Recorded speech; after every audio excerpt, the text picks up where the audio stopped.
Hello friends, welcome back to our channel Indian Family Reaction. I'm Nikita. I'm Romi. I am Arjun. So guys, आज हम जिस video में react करने जा रहे हैं उस वीडियो का टाइटल है That Truth of Islam because of which Islam became the fastest growing religion in the world. So जैसा कि हमने अपनी एक पुरानी प्रीवियस वीडियो में देखा था कि कैसे पिछले कुछ टाइम में इस्लाम ने सबसे ऊपर जंप किया था, मतलब फास्टेस्ट ग्रोइंग रिलीजन बना था वर्ल्ड का।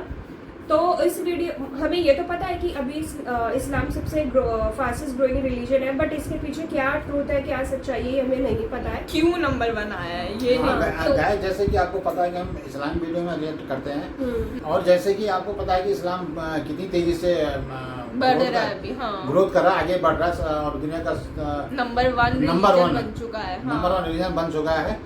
इस वीडियो से देखने से पता लगा कि ऐसे क्या रीजन है कि वो इतनी तेजी से आगे बढ़े हैं। हाँ, मतलब ये तो सभी को देखना बहुत ज्यादा मतलब रहेगा भी, क्योंकि अभी जो बहुत टाइम तक क्रिश्चियनिटी नंबर 1 पे था, मतलब क्योंकि क्रिश्चियनिटी बहुत सारी कंट्रीज जो है वो प्रॉपर मतलब क्रिश्चियन ही रहते हैं वहाँ पे, फॉलो करते हैं। हाँ, मतलब यूरोप वगैरह में, मतलब यहाँ पे तो सारे क्रिश्चियंस ही मेजोरिटी में रहते हैं, बट अभी सबको पीछे छोड़ के इस्लाम नंबर 1 हो चुका है वर्ल्ड में, इतनी तेजी से ग्रोथ कर रहा है। हाँ। क्या रीजन है तो हमें वीडियो देख के ही पता चलेगा। एंड ये वाली वीडियो हमें बहुत सारे अपने सब्सक्राइबर से रिक्वेस्ट की थी, तो अगर आपको ये वाली वीडियो पसंद आए तो लाइक शेयर कमेंट जरूर करना, चैनल को सब्सक्राइब करना बिल्कुल मत So भूलना। guys, बिना किसी देरी के लेट्स स्टार्ट द वीडियो। कुछ दिनों में आपने जरूर देखा होगा कुछ फेमस लोग जिनका कहीं ना कहीं एक अच्छा सोशल इंपैक्ट रहा, लोग उन्हें जानते थे, फॉलो करते थे, लेकिन न्यूज आई कि उन लोगों ने इस्लाम कबूल कर लिया। जैसे कि ब्रिटेन की अल्फ्रेड विलियम बेस्ट कंपनी के मालिक बिलियनियर अल्फी बेस्ट, ब्राजील के फेमस फाइटर नेसेमेंटो, रशिया के ऑर्थोडॉक्स चर्च के पादरी, अमेरिका के famous rapper डर्क Derek, famous internet celebrity Andrew Tate, Vivian Dsena, हिलेरियन हैगी, इंडियन यूट्यूबर परम सिंह। इतने ज्यादा नाम है कि बता पाना मुश्किल है, लेकिन एक सवाल आता है कि इस्लाम में ऐसा क्या है कि लोग इतनी तेजी से मुसलमान हो रहे हैं, दूसरे धर्मों को छोड़कर इस्लाम अपना रहे हैं। जबकि अगर देखा जाए तो एक ऐसा टाइम भी चल रहा है जिसमें इस्लामोफोबिया भी अपने चरम पे है, लेकिन फिर भी लोग, और वो भी इंटेलेक्चुअल पीपल, बाकी धर्म के कंपैरिजन में इस्लाम को ज्यादा इंपॉर्टेंस दे रहे हैं। आज की इस वीडियो में हम जानने की कोशिश करेंगे कि इस्लाम दुनिया का फास्टेस्ट ग्रोइंग रिलीजन क्यों है।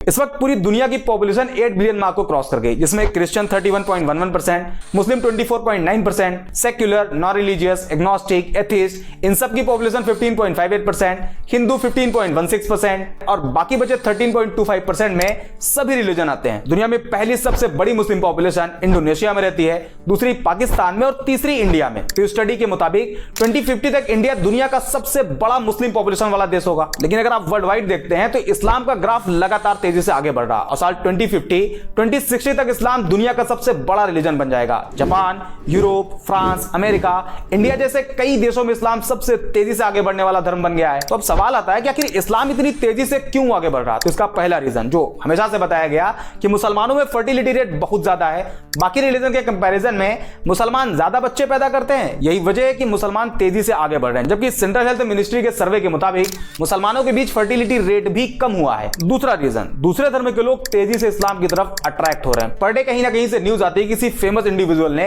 इस्लाम धर्म अपना लिया। कहीं कोई फेमस बिलियनियर होता है, तो कभी कोई फेमस फाइटर, तो कभी कोई फेमस रैपर, सेलिब्रिटी। ये उन लोगों की खबरें होती है जो कहीं ना कहीं फेमस होते हैं, लोग उन्हें फॉलो करते हैं। लेकिन ऐसे भी बहुत से लोग हैं जो इस्लाम अपना तो रहे हैं, लेकिन आम लोग होने की वजह से उन्हें सोशल मीडिया पर या न्यूज पोर्टल पर जगह ही नहीं मिल पाती। एक मोटा मोटा आंकड़ा आपको बताते हैं। द न्यूयॉर्क टाइम के मुताबिक अमेरिका के टोटल मुस्लिम पॉपुलेशन में 25% कन्वर्टेड मुस्लिम है और एक एस्टिमेट के हिसाब से करीब 20,000 से ज्यादा अमेरिकी हर साल इस्लाम कबूल कर लेते हैं। इसी तरह ब्रिटेन में करीब 6,000 लोग इस्लाम धर्म में शामिल हो जाते हैं। जापान भी एक ऐसा देश है जहां लोग तेजी से इस्लाम की तरफ आ रहे हैं। वसेदा यूनिवर्सिटी के अकॉर्डिंग पिछले 10 सालों में जापान में मुसलमानों की आबादी डबल से भी ज्यादा हो गई, जिसमें करीब 50,000 से ज्यादा जापानी लोगों ने इस्लाम कबूल कर लिया। और अभी हाल ही में एक रिपोर्ट आई जिसमें बताया गया कि दुनिया में मुस्लिम पॉपुलेशन 2 बिलियन मार्क को क्रॉस कर गई, जिसमें एक बड़ा नंबर कन्वर्टेड मुस्लिम का है। अब सवाल आता है कि आखिर लोग इस्लाम में कन्वर्ट क्यों हो रहे हैं, ऐसा क्या है इस्लाम में। तो इसका कोई एक जवाब नहीं। इस्लाम कबूल करने वाले लोगों से जब पूछा गया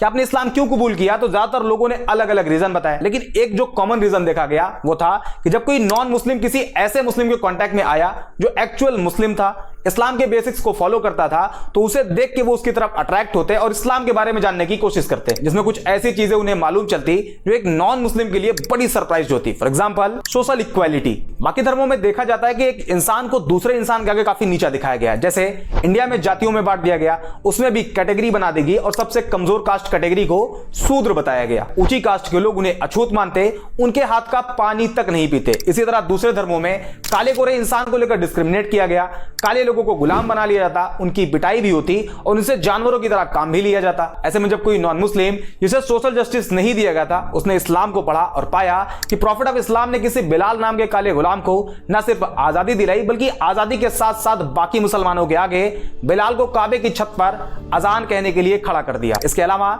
जब लोगों ने प्रॉफिट ऑफ इस्लाम की एक स्पीच के बारे में जाना जिसमें उन्होंने कहा था एक अरेबियन किसी नॉन अरेबियन से सुपीरियर नहीं और ना ही कोई नॉन अरेबियन किसी अरेबियन से सुपीरियर है, ना कोई काला किसी गोरे से सुपीरियर है और ना ही कोई गोरा किसी काले से। यह जानने के बाद कि इस्लाम में कोई ऊंचा नीचा नहीं, इस एक पॉइंट की वजह से न जाने कितने लोगों ने इस्लाम कबूल कर लिया। दूसरा रीजन फॉरगिवनेस। इस्लाम में माफ कर देने वाला जो कॉन्सेप्ट है वो भी बड़ा शानदार है। जब लोगों ने उसे जाना तो वो भी उन्हें बहुत पसंद आया और लोगों ने इस्लाम कबूल कर लिया। फॉर एग्जांपल मान लीजिए कि अगर किसी इंसान को एक पूरी कम्युनिटी बुरा भला कहे, उसे बाइकआउट कर दे, यहां तक कि उसे जान से मारने की कोशिश करे, तो रिएक्शन ये होगा कि जब भी उसे उस कम्युनिटी पर कंट्रोल मिलेगा वो अपना बदला जरूर लेगा। सारे लोगों से ना सही लेकिन उन लोगों को जरूर टारगेट करेगा जो उसके खिलाफ उसके ही लोगों को भड़काते थे, उसे मार के लाने वाले को इनाम देने की बात कहते थे। आमतौर पर यही देखा जाता है, लेकिन इस्लामिक हिस्ट्री में इसके जस्ट उल्टा है। 7वीं सेंचुरी में जब इस्लाम की शुरुआत हुई उसके कई सालों बाद तक, करीब 10 साल बताया जाता है, इस पीरियड में टोटल 40 से कम मुसलमान थे। उस टाइम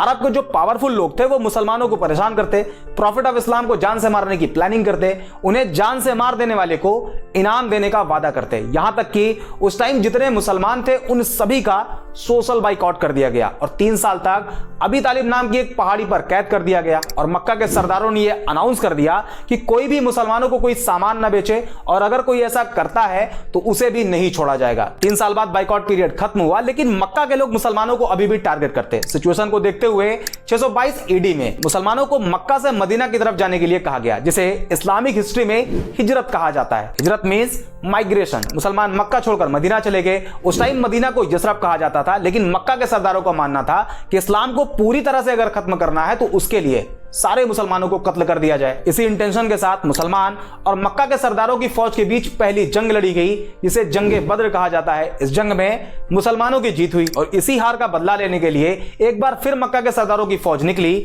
और इस्लाम की दूसरी जंग लड़ी गई, जिसे जंगे उहूद कहा जाता है। लेकिन 10 साल बाद जो मुसलमान मक्का छोड़कर मदीना चले गए थे वो एक मजबूत ताकत बनकर मक्का में वापसी करते हैं। उस टाइम मक्का के उन सरदारों में यह डर फैल गया कि हमने तो मुसलमानों को बहुत टॉर्चर किया है, प्रॉफिट ऑफ इस्लाम को जान से मारने की कोशिश करी है, आज मुसलमान हमसे ज्यादा पावरफुल हैं और अब वो हमें नहीं छोड़ेंगे। इस डर से बहुत से लोगों ने सरेंडर कर दिया और बहुत से लोग मक्का छोड़कर भाग गए। लेकिन जब प्रॉफिट ऑफ इस्लाम ने अपनी बात कहनी शुरू करी तो लोगों ने जो सोच रखा था वो उसके जस्ट उल्टा था और एक पब्लिक अनाउंसमेंट करी गई कि जिन जिन लोगों ने मुसलमानों को परेशान किया था, मुसलमानों को मारा था, मक्का छोड़कर मदीना जाने के लिए मजबूर किया था, उन सभी को माफ किया जाता है। ये एक सेंटेंस इतना इफेक्टिव साबित हुआ कि जो पहले इस्लाम को खत्म करना चाहते थे उन सभी ने इस्लाम कबूल कर लिया और आज भी इसका इंपैक्ट इतना ज्यादा है कि जब कोई नॉन मुस्लिम इस्लाम के इस चैप्टर को पढ़ता है तो इस्लाम की तरफ अट्रैक्ट होता है। तीसरा और सबसे बड़ा रीजन है बिहेवियर। आज सोशल मीडिया पर इस्लाम की जिस इमेज को प्रेजेंट किया जा रहा है वो इस्लाम की रियलिटी नहीं। हालांकि मैं ये भी क्लेम नहीं कर रहा कि इस्लामिक बेसिक्स के अकॉर्डिंग सारे मुसलमानों का बिहेव अच्छा है। इस्लाम तो कहता है कि शराब पीना हराम है और शराब सभी बुराइयों की मां है, लेकिन फिर भी आज का मुसलमान शराब की ठेकों की लाइन में आपको लगा हुआ दिखाई देगा। बट अनदर हैंड कुछ मुस्लिम्स ऐसे भी हैं जिनका behave as it is Islamic basics के हिसाब से आज भी है। फॉर एग्जांपल इस्लाम अपने मानने वालों को कहता है कि अगर तुम्हारे घर में एक रोटी हो और तुम्हारा पड़ोसी भूखा हो तो तुम्हारे लिए जरूरी है कि उसमें से आधी रोटी अपने पड़ोसी को दो। इस बात को मेंशन नहीं किया गया है कि पड़ोसी मुसलमान हो तभी दो, बल्कि कोई भी हो, किसी भी रिलीजन को फॉलो करता हो, आपको उसके साथ वैसे ही बिहेव करना है। और आज के टाइम पर जब कोई नॉन मुस्लिम किसी एक्चुअल मुस्लिम के बिहेव को ऑब्जर्व करता है तो वो उसके बिहेव से अट्रैक्ट होता है और ये रीजन इस्लाम को इतनी तेजी से आगे बढ़ने में सबसे बड़ा रोल प्ले कर रहा है। इसके अलावा justice, tolerance, patience, peace, day of judgement और भी बहुत से रीजन है जिस वजह से लोग इस्लाम को बाकी धर्म के कंपैरिजन में ज्यादा प्रेफर कर रहे हैं। और ये जो आजकल बड़े बड़े सेलिब्रिटी इस्लाम एक्सेप्ट कर रहे हैं उसमें इस्लामोफोबिक एडवर्टीजमेंट भी इस्लाम की मदद खूब कर रहा, क्योंकि जब लोग एंटी इस्लामिक क्लेम करते हैं तो इसका इंपैक्ट पॉजिटिव और निगेटिव दोनों तरह से होता है। निगेटिव ये कि नॉन मुस्लिम कम्युनिटी में इस्लाम को लेकर नफरत बढ़ती है, जबकि इसका पॉजिटिव साइड ये है कि लोग उस एंटी इस्लामिक क्लेम को क्रॉस चेक करने के चक्कर में इस्लाम को पढ़ना शुरू कर देते हैं, जिसमें उन्हें अभी बताए गए पॉइंट्स मिलते हैं जो कि क्लेम से रियलिटी बिल्कुल अलग होती है, and eventually they accepted Islam. I hope ये वीडियो आपको पसंद आई होगी, अगर हाँ तो लाइक एंड शेयर जरूर कर दें। बाकी मिलते हैं अगले वीडियो। गाइस वीडियो बहुत नॉलेजेबल थी, जिसमें इस्लाम को दिखाया, इस्लाम को रिलीजन को दिखाया गया कि उसने कैसे इतनी तेजी से ग्रोथ किया, क्योंकि उनका उसमें बहुत सारी भिन्नता दिखाई गई। जैसे उन्होंने किसी की मदद करने में, किसी की इक्वालिटी रखी है। हाँ, मतलब हर किसी को मतलब सेम ही देखते हैं, मतलब भेदभाव नहीं करते हैं। एक तरफ देखते हैं, मतलब भेदभाव नहीं होता उनमें। हाँ, ना जाति पाति, ना जाति पाति होती है रंग वगैरह ऐसे कुछ वो नहीं करते। इसलिए ज्यादातर लोग अट्रैक्ट हुए हैं इस्लाम के लिए, इस्लाम में कन्वर्ट हुए हैं, मानते हैं। हाँ, मतलब उनका नेचर ऐसा था कि माफ कर देना किसी को भी जल्दी से, ऐसा नहीं रखना कि बदला ही ले किसी चीज का, कि अगर उन्होंने गलत किया हमारे साथ तो हम भी उनके साथ गलत करें। उन्होंने एग्जांपल्स भी देके बताए बहुत सारे कि मतलब जो असलियत में हुआ था, में उनके साथ हुआ था, उनको वहां से निकाल दिया गया था, बट फिर भी उन्होंने माफ कर दिया था, सबको माफ कर दिया था। तो ये कुछ पॉइंट्स थे जो उन्होंने, एंड एक इम्पोर्टेंट पॉइंट ये कि बहुत सारे लोग जो है रूमर्स फैलाते हैं, इस्लामोफोबिया, मतलब इस्लाम के बारे में झूठा प्रचार करते हैं। तो बहुत सारे लोग ऐसे भी थे जिन्होंने सच्चाई जाननी चाहिए कि मतलब असलियत क्या है। तो जब उन्होंने पढ़ा जाना तो उन्हें लगा कि ये जो रूमर्स फैलाए जा रहे हैं, जो झूठ फैलाए जा रहे हैं, ऐसा तो कुछ है ही नहीं इस्लाम में। तो उससे भी फिर वो ज्यादा मतलब अट्रैक्ट हुए, इम्प्रेस हुए इस चीज तो से। मतलब ये था कि बेसिकली सबसे ज्यादा ग्रोइंग या ग्रोथ करने वाला रिलीजन वो इसलिए बना क्योंकि लोग कन्वर्ट हुए उस रिलीजन के लिए। मतलब बहुत से लोगों ने कन्वर्ट किया है, तब ये फास्टेस्ट ग्रोइंग रिलीजन बना। एंड अभी वो बोले 2050 तक नंबर 1। बट इंडिया हम में। जो वीडियो, अच्छा इंडिया में, क्योंकि वही मैं बोल रही थी अभी जो, हाँ मतलब जो अभी हमने प्रीवियस वीडियो देखी थी 2024 वाली, कि मतलब नंबर 1 रिलीजन कौन है, तो इस्लाम जो अभी नंबर 1 पे आ चुका है मतलब वर्ल्ड में। इंडिया में जो था अभी, जैसे हमने ये वीडियो में देखा 2050 तक जो होगा वो नंबर 1 रिलीजन हो जाएगा। सो बहुत नॉलेजेबल वीडियो थी, बहुत सारी चीज़ें पता चली, एंड बहुत सारे ऐसे मतलब जो रूमर्स होते हैं, मतलब जो फैलाए जाते हैं मतलब सोशल मीडिया पे, तो उन पे विश्वास नहीं करना चाहिए।